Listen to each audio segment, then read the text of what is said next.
That coach just said you. He just looked at you, never seen Yep. you work out or anything. Nope. Just said you're going to be the best runner And it's powerful. I have. It's very powerful. That In the confidence ribs, you have in keep you, moving that it until it's belief you about chest bone width. Now tucking into your belly, bring right leg to tabletop, cut back. One more. I'm squeezing between here. Pull, pull, pull, squeeze, hold, hold.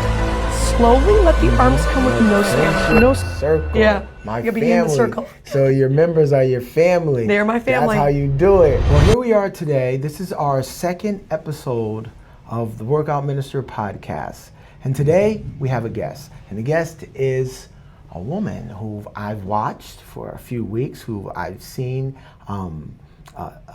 She's put me through a class, in a Pilates class, and I seen it and it was awesome. And I also seen her teach and train others, and I was mesmerized by it because she's very skillful at what she does. Not only does she push them, but she has a skill to it. And then I found out that she's an Apex trainer. An Apex trainer who's been training for over 18 years at Lifetime. And I've worked for Lifetime for a while, back in the early 2000s. So I have an ideal of that, just the whole characteristics and just the mindset of what you have to do when you work at Lifetime. So now to see, someone who worked here for 18 years and become an Apex trainer, I was blown away. I'm like, OMG, I need to know more about Kelly. So here it is, Kelly. I just want you to tell everybody a little bit about yourself, your background. You told me some things about you. You said, collegiate track star, athlete, gave you a strong mindset. You was a competitor, a figure competitor, as far as just your body and just being on stage. So you that mindset of just going hard and pushing yourself to the full extent possible.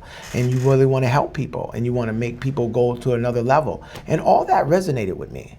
It really did. And just to see how you just take it to another level and just be that person that other people just want to be and they admire. And I just wanted to know more about you. Well, it started, my passion for fitness started being an athlete. I started running when I was in 7th and 8th grade, and then in high school it kind of took it to the next level.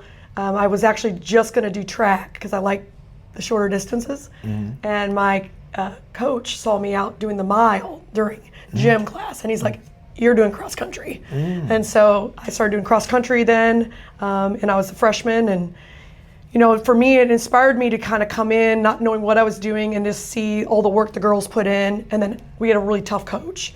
And so having somebody really, really elevate you up and really push you hard. And I think that directs the kind of work ethic that you have the rest of your life. The NCAA actually did statistics and sent out mailers afterward to see where everybody was at. And they found that athletes in general, just because of the work they have to put in, they're more successful in life later on. And I think for me, it inspired me. I was always really passionate about it. When I got into college, I had the choice of, I thought about going into PT, be a physical therapist. And then when I got to the college, they were like, you have the choice between being an athlete and doing that. You can't do both because the traveling schedule for the track schedule was just so extensive. I'd be missing a lot. Yeah. And so I ended up actually getting a degree in art because that was my other passion. Art. Yeah. Okay. So creative mind. Didn't really know what I was going to do with that. Right. I couldn't see myself in a desk job, so that's when I got my personal training certificate. Okay. And at the time, I had a 2-year-old. Okay. Miles was only 2. And I named him Miles because I actually ran my last season of cross country 4 months pregnant. Wow. So his name is Miles. Awesome. I love that. So it's just one of those things where after I got done, I was kind of working retail at the time, thinking about what I'm going to do with my career, and I just missed that team atmosphere. So for me, it's always been about the people you surround yourself with, the team. So I like the team here, and I like the energy of making people make accomplishments they never thought they could. Always taking to another level, going that next extra step. I think I've always made the joke of I always give 310%. I don't know what 100% is. Right. You know what I mean? I always go way and above and beyond, and I think that's what it takes to be an Apex trainer. I think every little step, every little chore that you do, every effort in, giving those clients that personal experience, you have to go above and beyond. Right. And have that kind of almost upper retail type concierge, you know? But you also have to care. And I think that's the biggest component, is to really care about the people. And that's what I know about you, watching you train, that you really do care about those people you come in contact with. So I also feel this as kind of a ministry for me as well, because I like to connect with people more on a spiritual level, emotional level, and kind of get into where they operate so that I can help to build that up. Love it. Because for some people, their only thing holding them back is their confidence. Right. You know, Right. and I know for me, it took certain coaches to bring the confidence out of me. I had one look at me and said, "You're going to be the best runner I have." And until that point, I hadn't performed because I was having a hard time with the coach that we had beforehand, who was not very motivating. So I've witnessed both, and I think it's important to be somebody that can help carry these people along and give them that confidence to take their whole universe to another level. That coach just said you. He just looked at you, never seen Yep. you work out or anything. Nope. Just And- said, "You're going to be the best runner And it's I powerful. have." It's very powerful. That confidence he had in you, that belief he had in you. And that's tight. How would you describe your training style? I like to kind of get to know the person. You know, have you heard the 80-20 rule? Tell it to me. 80% of what they want, 20% of what they need, until you have that rapport. Then you flip it, 80% of what they need, 20% of what they want. Okay. So it doesn't matter anymore about what they want, it's what you know they need. But in the beginning, you got to learn kind of what it is that makes them work, makes them excited. So that way you're not like scaring them off. Right. You're getting connected to what it is that their work ethic. And then how do you continue to build them up and elevate them up?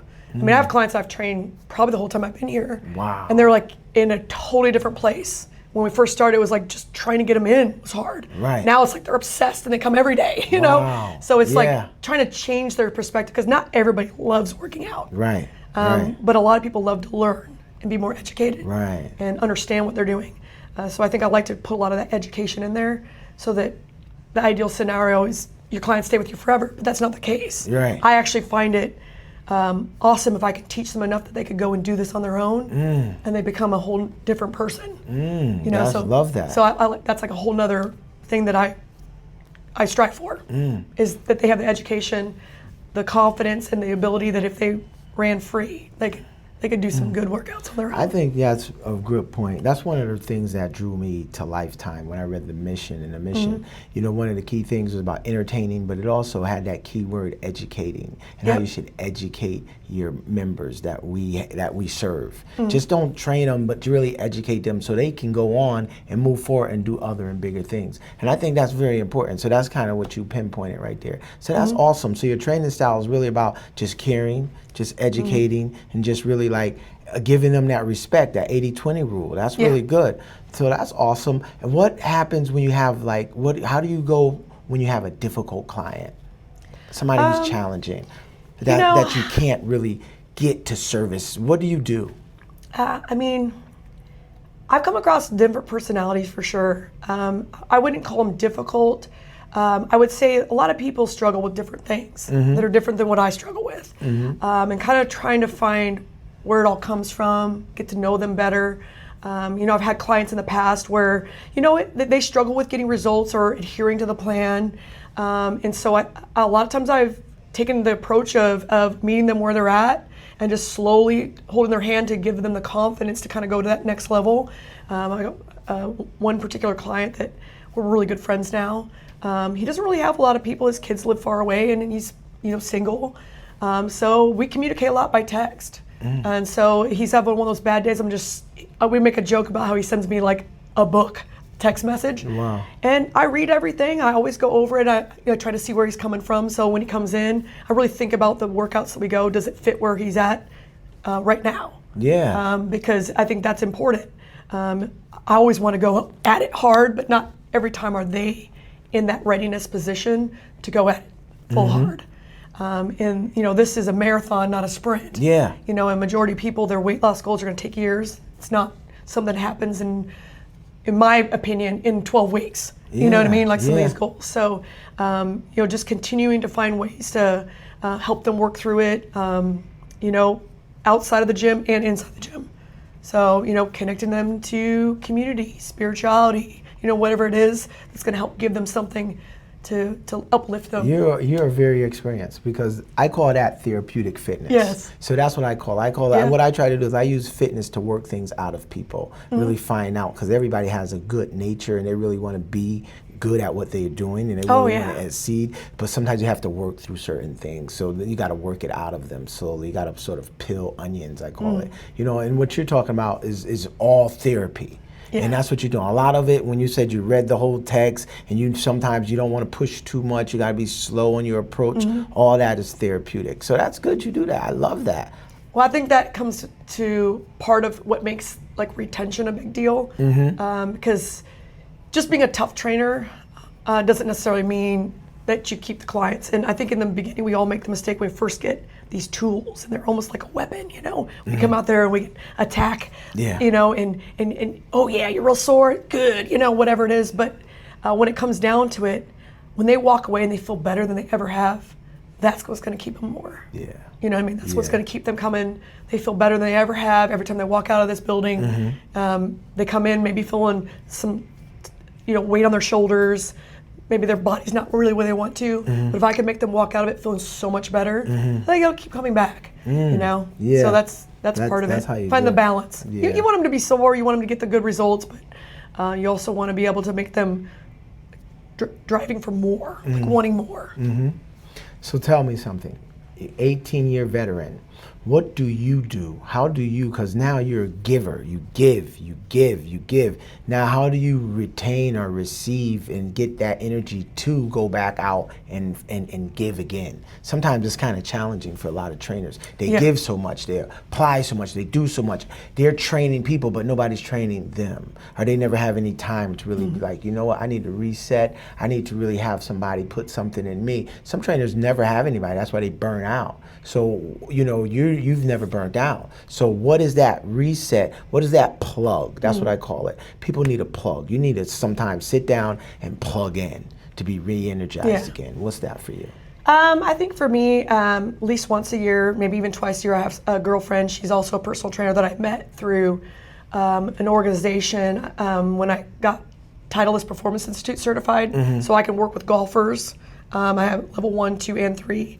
And we traveled and we did those together. And so now every year we try to keep it going. We both are high-end trainers. She's in Charlotte, North Carolina, and she's the fitness director of Long View Country Club forever, and just recently went to a private studio to work under this other guy who is really, really known. And so she's hoping to take over his business for him when he wants to step out. And so me and her, we travel and we just unwind. We go to places we want to. We do education things together. Next week I'm leaving, I'm going on a spiritual hike, 14 ladies from church. So we're gonna sleep on the ground and we're gonna hike 6 miles a day. One day there'll be 14 miles, and we're going to pray and sing and be one with nature, one with Jesus. So I think getting involved with the church has been a good outlet for me. I have hospitality as my spiritual gift. So I like to invite new couples over and make dinner for them and get to know them and their kids. And that's definitely something I've told you we're going to do. Even all of your kids can come. So, my husband's that way too. He's very outgoing. He likes to serve people, have them come over, get to know people. He's such a chatty person, probably more than I am. So I think those are ways that I feel like it gives back to me, because I just enjoy that. Cooking. A lot of times we throw the parties at my house for the team because I enjoy that. Making sure it's a good experience and everybody likes it. Play games or get together. I remember you told me about that before. I work out 6 days a week. Yes. And that's how I put into myself. I don't run as much as I used to because I have an autoimmune disease that I have to, do a lot of doctor's appointments, stay on top of. And as for now, it's under control, but I have bad weeks and good weeks. Okay. So I have to recognize when it's a bad week and I got to cut back a little bit. Or, get myself a massage, give myself some downtime, take a little nap, whatever it is. But that's kind of how I've had to to move through each of these years. Some years have been tougher than others. I mean, one year I was hoarse like every Friday. Wow. Just inflammation. But you know, you just kind of have to look at your whole lifestyle. I love that. What I'm eating, what I'm drinking, you know, Right. all of it. Right. To kind of cut back on that. Yeah. You talked about church. Tell me more about that. And you said you're going out with 14 other ladies and you're going camping or are you going on a spiritual journey? How important is that aspect to you in regards to the service that you provide your members? Just, you know, just church in general or just God?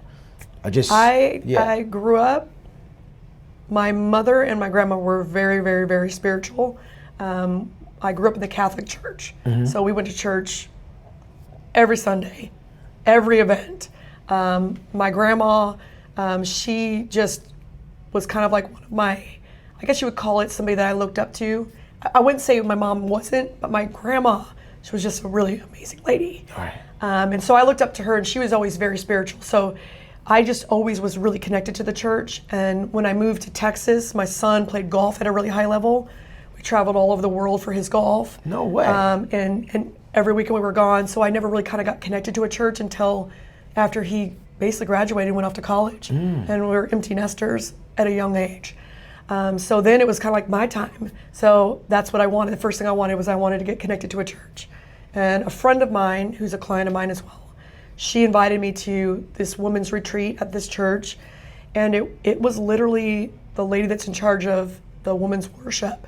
She might be the most genuine woman I've ever met in my life, just the most loving individual. Wow. I immediately was like, I need to be part of this. And it was just so welcoming, and it was exactly what I was looking for. It's not the Catholic Church, but it's a little more relaxed, which is kind of what I was looking for. More of the community, engaging, worshiping together, reading the Bible together, understanding the Bible together. I'll be honest, I mean, when I was Catholic, I don't think I ever read the Bible. Right. Didn't know anything about it besides the stories that you hear. Yeah. And now studying the Bible in a group, it's been very, very, I guess it's been a big part of me and my husband's life now. Oh, and with him being somebody who never really was in the church, he's kind of ran with it. And that's been good to have both of us connected. Yeah, okay. And doing it That's together. good. I love that. So that brought you guys into the church. I mean, you guys are coming into the church and now you become so sociable and you like to give and support and help and just be genuine and of caring and helping people. That's awesome. Good. I love that. Good. And it really, you can see that in the way you perform as far as the way you train and the way you help and the way you support people. But now tell me about being an apex trainer, because apex means like you got to have like a razor sharp focus. You like almost a predator. How do you go about that? I mean, you know what I'm saying? You out there now, it's like you making it happen. That's like another level. That's why they call them the sharks. You know? Exactly. You know. So tell me that side of you. So the Apex thing has been something the last 2 years they've done, but they've always had kind of this ongoing thing where they would announce the top trainers and they'd send out an email. And now they're just kind of, the company's really coming together and trying to promote greatness. So they have all these sponsors and stuff like that. They do for your challenges, they do for swag and different ways for our members to get extra discounts and all of that. Well, I think they decided that they needed to start introducing these people that are the top trainers in the company.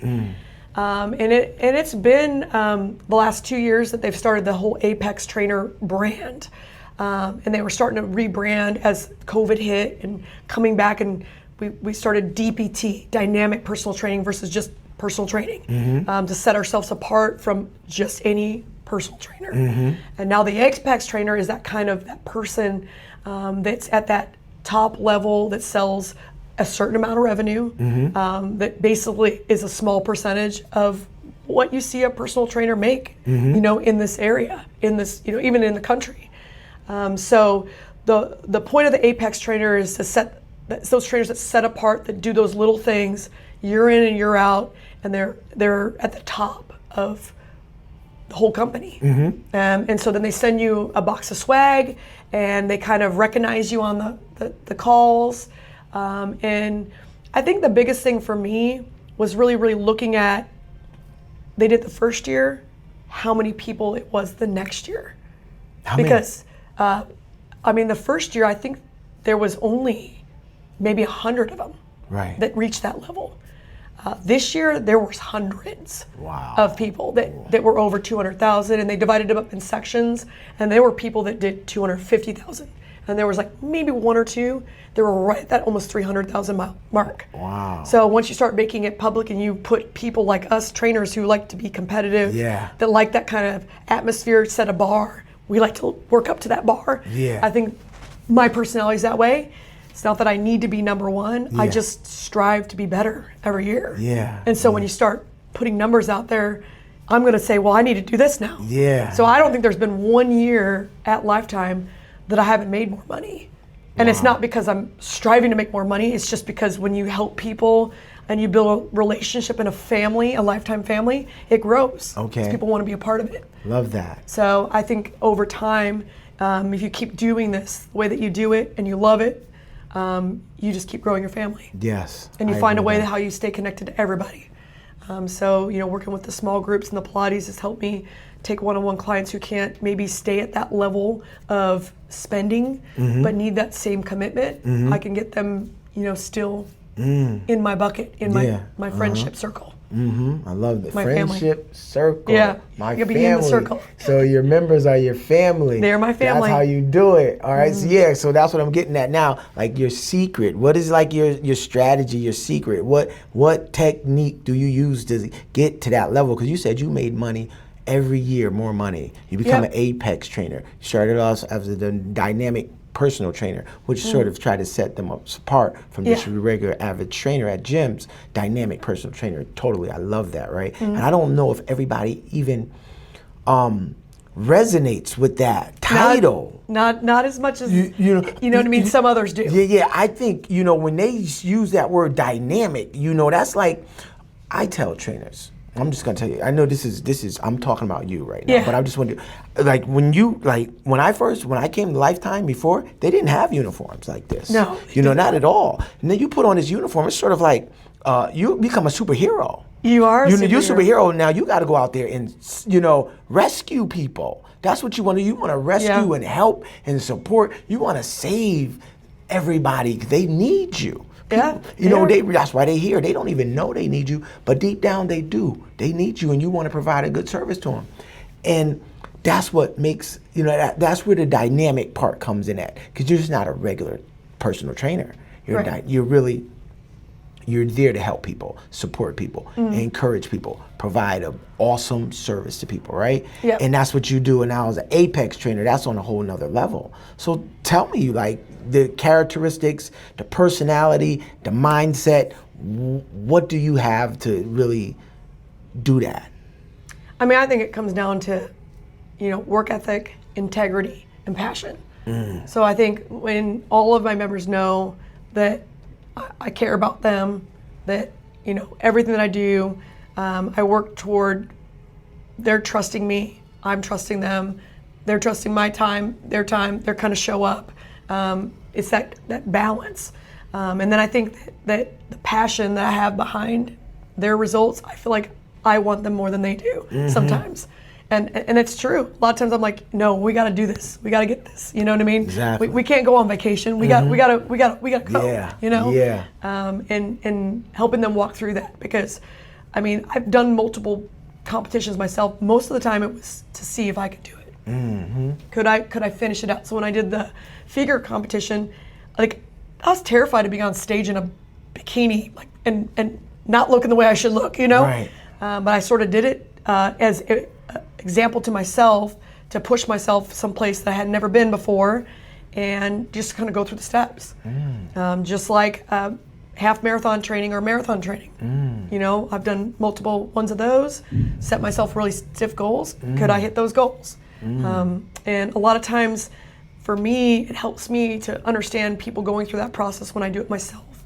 So I kind of take it from their perspective, I guess, by putting myself through different challenges. So it gives me awareness. A lot of my workouts and stuff like that, I go through them to see what they're going to go through and feel it. And I don't think all personal trainers do that. Have you ever gone through one of your workouts? Of course. Do you know exactly how it feels? And OMG. I think that sets the difference. because then you really know what it feels like and what they're going through, and you know how to coach them through it because it's something that you've experienced yourself. And you wouldn't put them through something that you wouldn't try yourself, right? Exactly. And so I think that's that integrity. Like, if I'm not going to do that, I'm not a big burpees fan. I don't like burpees. So, because I probably wouldn't choose to do a burpee, I still do them once in a while, but I don't pick that for my clients because it sucks. It's a bad exercise. Nobody likes it. You know, there's other things we can do, you know. Or, you know, the gimmicky exercise. I've never been the gimmicky exercise person. I want to make them functional. I want their body moving better. I want them to be able to do things they couldn't do before. I want their flexibility to improve, their strength, their complexity, to be able to do a harder exercise and balance. Things like that, you know, versus, you know, just picking the exercise that looks cool. I love that. I mean, you're right on. I mean, that mindset that you have is what you need, and believing and caring for your client more so than they might even care for themselves is very important. Because what generally happens from you know, my understanding, my experience, is when they don't believe in themselves, they can take the belief you have in them, latch onto that, and then next thing you know, they will believe in themselves. It grows. It will grow. Next thing you know, I do got it, I can do it. And it then translates into other areas of their life. Yeah. And that's very important. I agree. You And know, I love that part.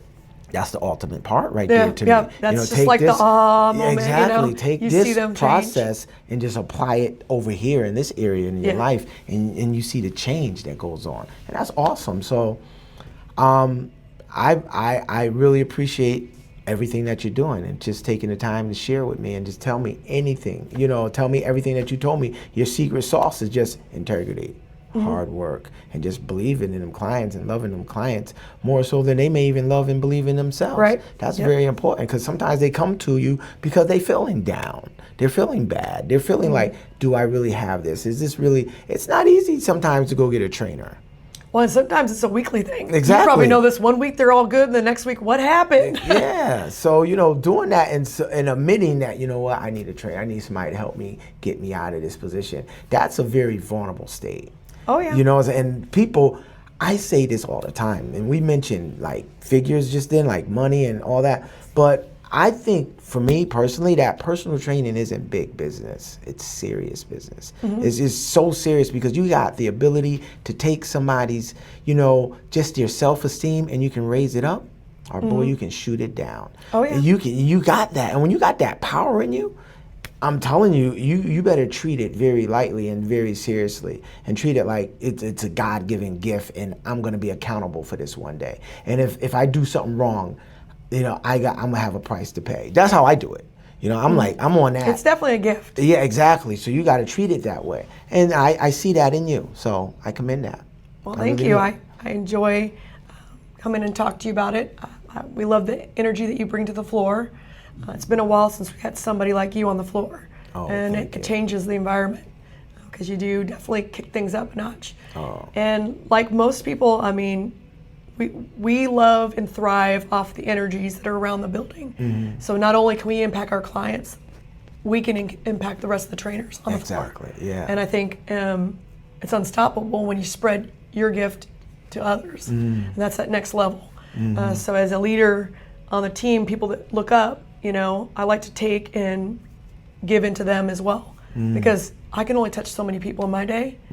But imagine if you influence all the other trainers to up their game. And now they're influencing X, and it just keeps going. And it keeps going. And then that's when it's really changing lives. That's what we want to do, absolutely. And I totally agree with that, and I respect you for giving me some of your light, because that's what you did. I seen you, you know, awesome woman, a lot of light. I seen the classes that you did, and I seen you rock, and your energy and your dedication and commitment, and always on the grind. I said, oh yeah, I love this. I found somebody I could relate grind. to. You know what I'm saying? The word. Always on the grind. I see you on the phone, you hit it, you doing it, boom, boom, boom. And so you shared some love with me. So I had to interview you. You know what I'm saying? Because this is like, it was real, you know? So I respect that. And you was 100 with me from day one, because you told me, look, they got money here. They can spend it. You know, Yeah. you just got to find it. You know what I'm saying? He was like real on that. Like, Yeah. so don't listen to other people, because you know how they'll say about Garland, oh, there's no Garland, money here, yeah. this and that, this and that. But you was Yeah. like, no, it's here. But these people want to trust you. Exactly. And they just want to know that what you're going to offer them up, you're going to pull through with it. Mm-hmm. You're not just going to get them started and then fall back on your part. Mm-hmm. I think that's the only difference here. Mm-hmm. You can go to other areas where people, it's just more of a luxury thing, so they just do it because they want to say they have a trainer. But the people here really want a trainer, and they want the results that the trainer can get them, but they're timid and shy about it because they don't normally spend money like that. Mm-hmm. You know what I mean? Like on themselves. Mm-hmm. It's usually for somebody else. Right. And so you got to get them to want to do it for themselves. Mm-hmm. And I think that's the deeper connection. Well, I really appreciate you sharing that with me, because that was very helpful. Mm-hmm. You know, that really was, and that opened my eyes to like, yeah, there is possibility here. Let me just do what I believe in, and I thank you for opening my eyes to that. So I appreciate it. Thank Awesome. you. All right. So that's it. I appreciate you. Yes. All right. Good.